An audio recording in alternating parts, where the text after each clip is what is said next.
And did they think about me, you, our family? With the filmed murder of American journalist James Foley, Islamic State has burst onto the international stage.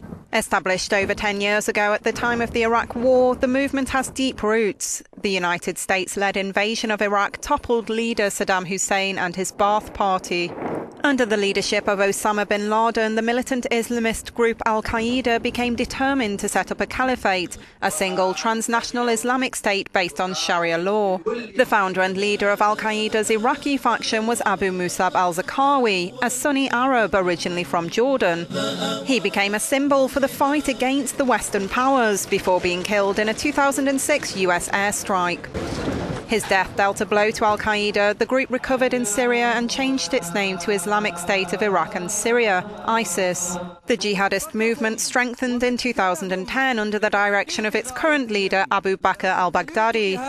Islamic State's latest goal is the invasion of Iraq, and with the departure of US troops from the country, it seems to be a feasible target. Its dramatic growth is partially down to the civil war in Syria. IS used the conflict to recruit both locally and abroad, particularly from the EU. When the person appearing beside James Foley speaks, he seems to have a British accent. This is not just a problem for Iraq or Syria or even for the region.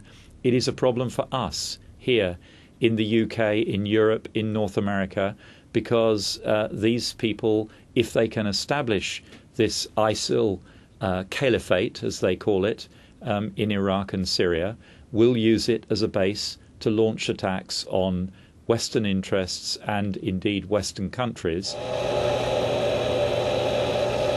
While the US has intervened with airstrikes on strategic positions over Iraq, IS may pose much more than a physical threat. Some consider the spread of videos in which Western hostages appear to be murdered to be a form of propaganda, as well as a way of avenging the US-led invasion of Iraq. I call on my friends, family, and loved ones to rise up against my real killers, the US government. For what will happen to me is only a result of their complacency and criminality.